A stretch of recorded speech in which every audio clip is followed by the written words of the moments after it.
What is going on? Welcome to Heaven on Earth. I'm Michael, Mystic. This is where I channel the astrological guidance for the 30th until the 5th of September. Virgo season is still here, and it's going to be, well, a very interesting week. We're starting off with the Sun squaring the nodes in Virgo. And that is always a very, very important point for our evolution, something that needs to happen. And the Sun being our potential, and Virgo, as I already said, being the ultimate mindfulness.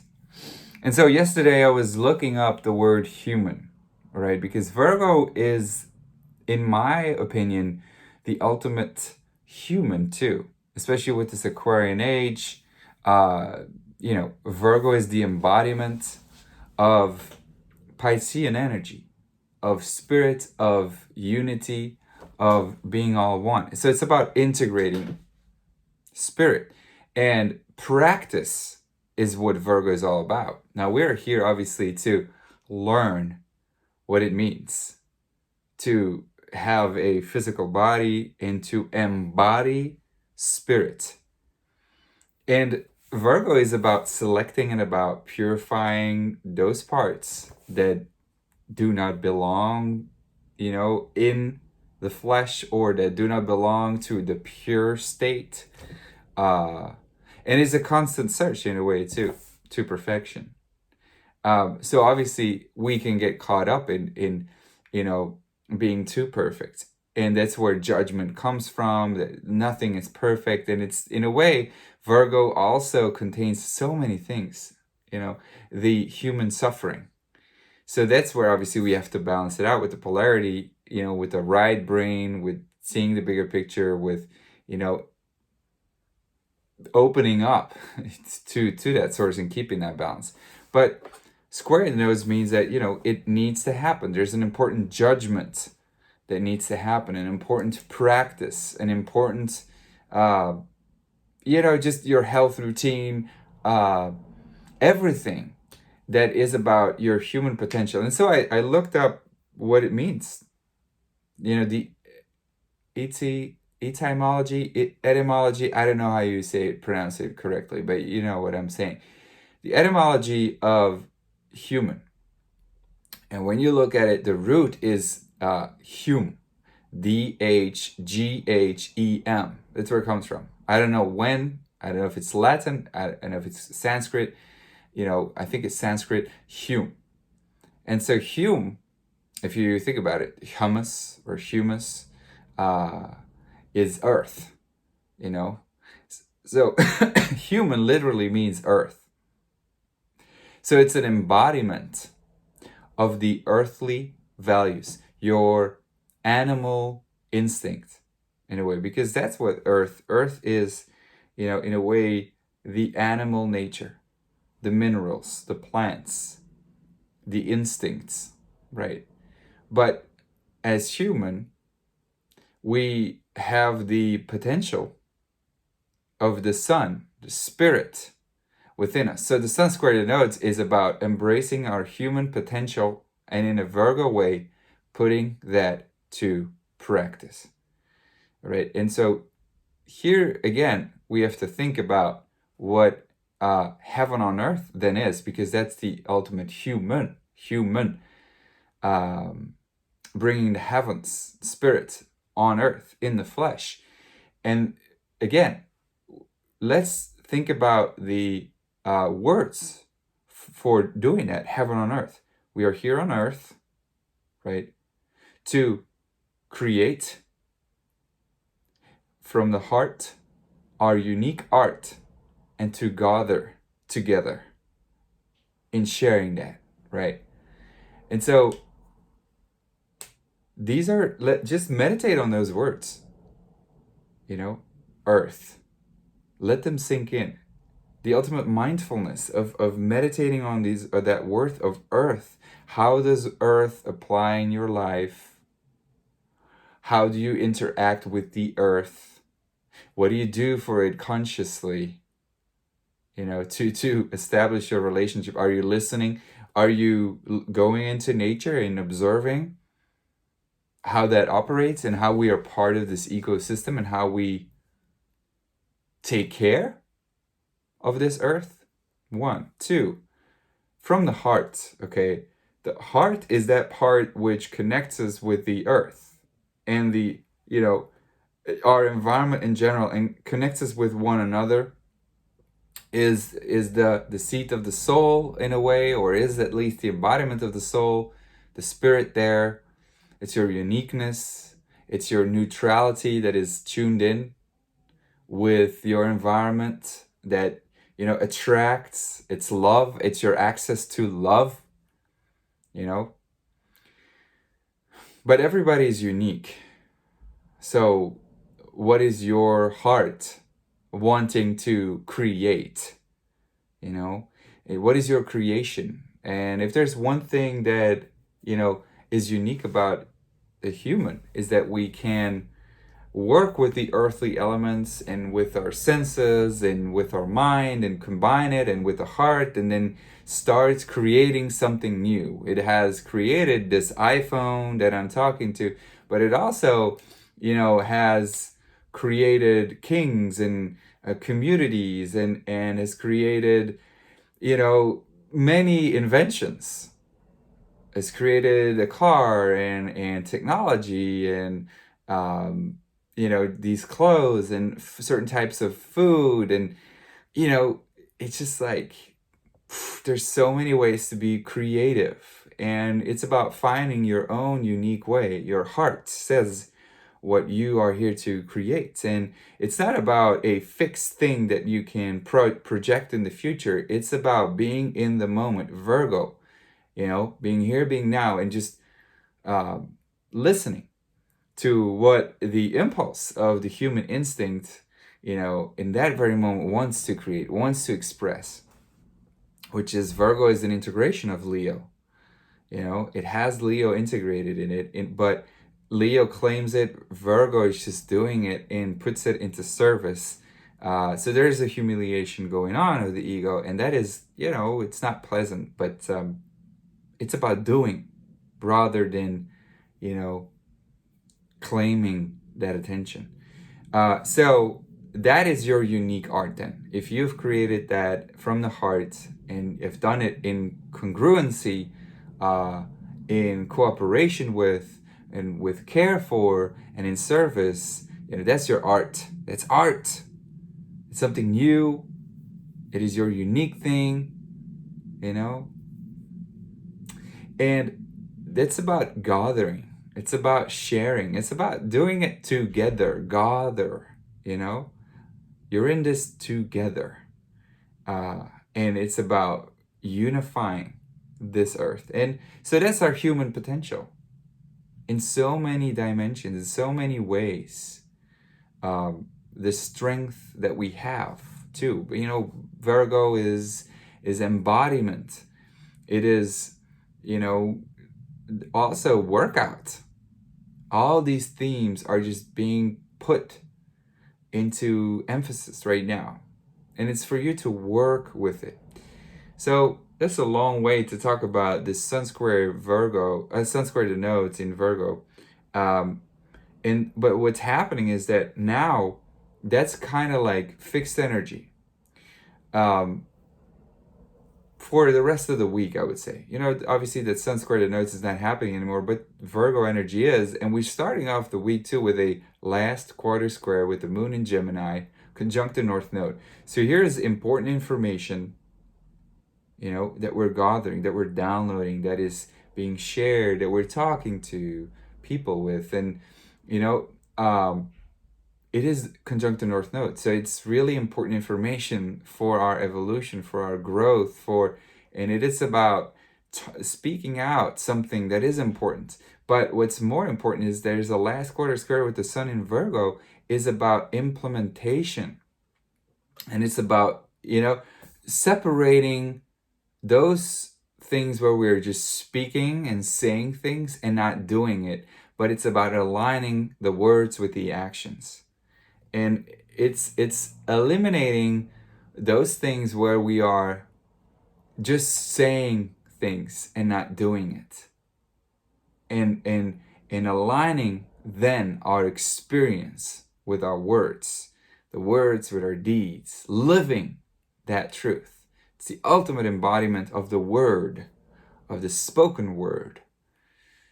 You know? So that makes Mercury very, very, very, very important, right? Because Virgo is ruled by Mercury, Gemini is ruled by Mercury. So there's something very important going on with Mercury here. And Mercury does change signs. It just changed signs into Libra, you know? And you know, it's an okay sign for Mercury to be in. Obviously, it left its home sign like in an instant, because it raced through it, and it's about to go retrograde in the following weeks.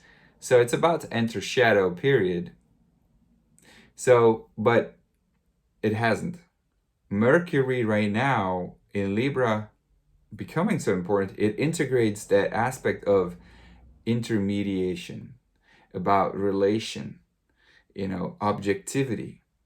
So we're getting this opportunity to be very, very considerate about things, to see the objective standpoint, to analyze, to get the facts, and to weigh one option with the other here.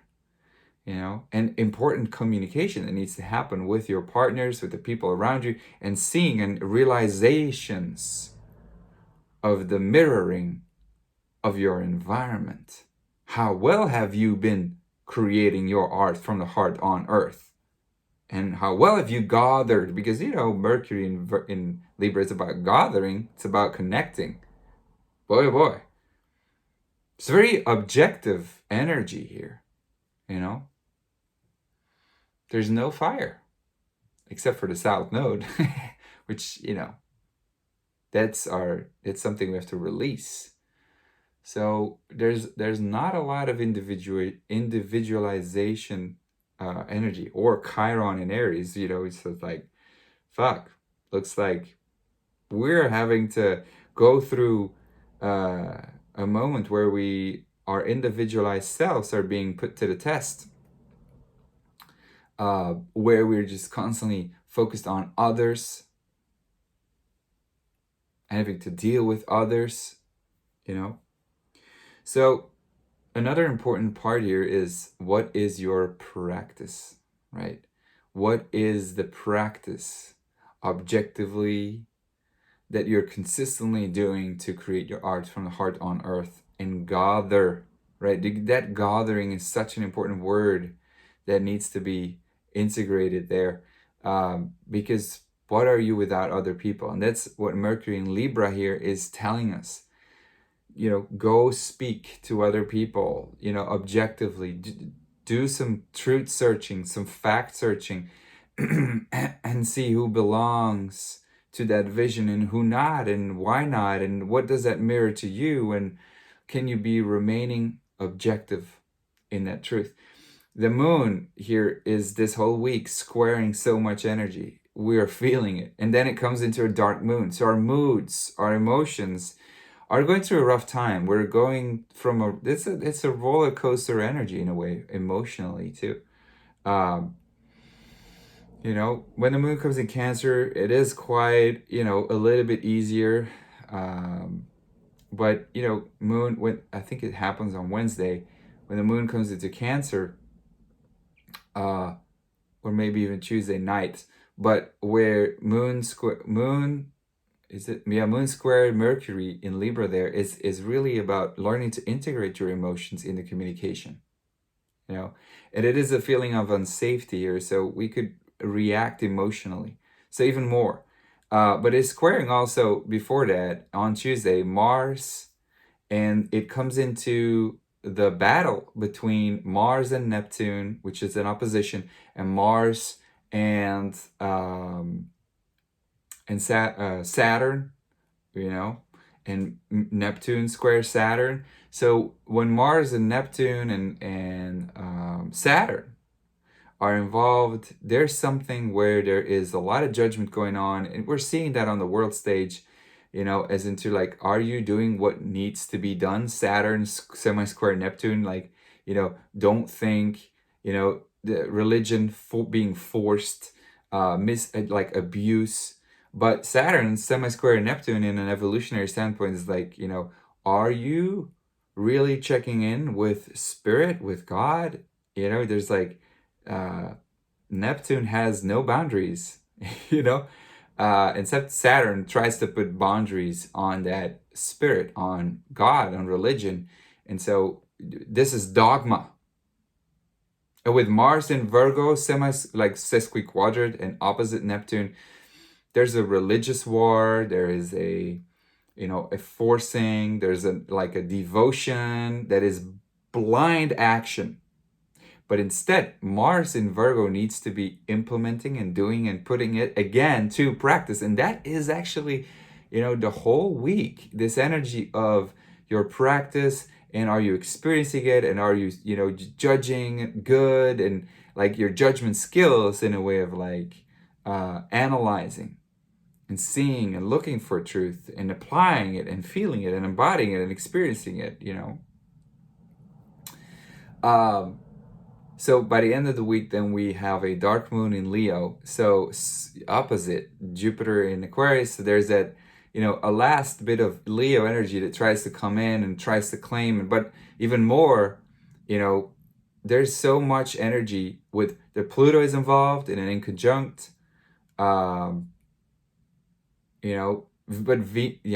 So Pluto is involved with Pluto in Capricorn, with that dark moon, and Jupiter in Aquarius. So this is really authoritative, ego-based, I'm going to tell you what to do type of energy. And so that energy is coming up again. But here, it's a dark moon in Leo, so we're going to see those parts where people are keeping up appearances and, and making people do something that, or where are you making people do something that, is according to your needs and your wants, and, and where are you shining? Where are you taking leadership and keeping up appearances? But here we got that dark moon at the 23rd degree, which is that critical degree here, where Pluto is and Jupiter is, less or more. And it is sextiling Venus in Libra here, with Mercury in Libra. So this is, again, and it is trining Saturn, and it is, there's a kite with Mercury and Saturn and the nodes.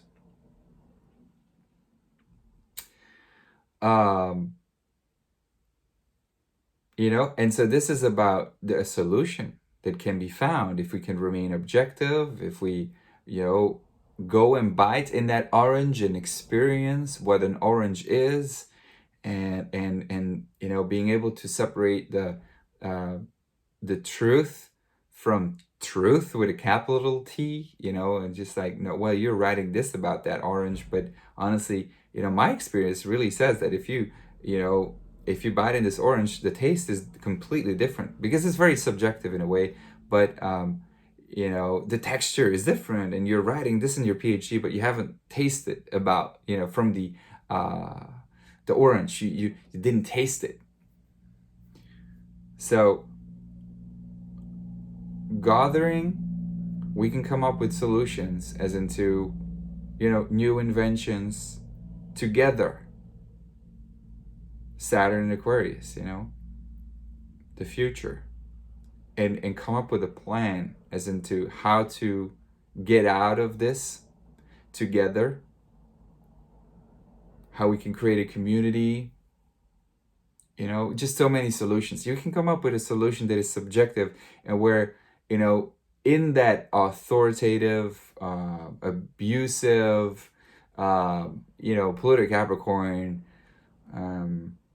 power, just like Jupiter in Aquarius opposite that dark moon in Leo with Pluto involved, is power over people,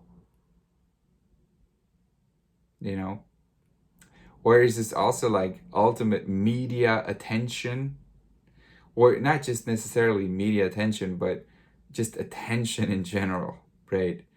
Wanting to stand in the spotlights, and with that power, just in a way, so much sexual energy too. So, but Venus in Libra is able to mirror and is able to talk and is able to non-violently communicate and state the objective versus the subjective experience. And this is about becoming objective, not subjective anymore. Obviously, always remaining integrative to our own unique self, and that is ultimately the pure self. That's what Virgo is, the pure self, where we can still apply Leo energy, but it is not subjective in the sense that it is like it's all about me and it's all about the power and it's all about for my use. No, what do you think that heaven on earth is about? Earth, art, create, gather. Yeah. So that is a very neutral energy. Source is neutral, love is neutral, but it is a blissful experience. So there's still some subjective part to it. So, just for yourself now, this whole week, think about your practice, think about the words versus the experience, and think about subjective, objective. And, this is about going into dialogue and stating those things that, where there are dark parts in your subjective experience and subjective, like your power needs, and how can we apply this in the benefit for the people, So that's it. I wish you a beautiful, beautiful week. If you like this video, please, give it a like, subscribe if you haven't already done so, and share this video with people that need to see this, because, I guess we all need to see this. Much love. See you next week. Bye-bye.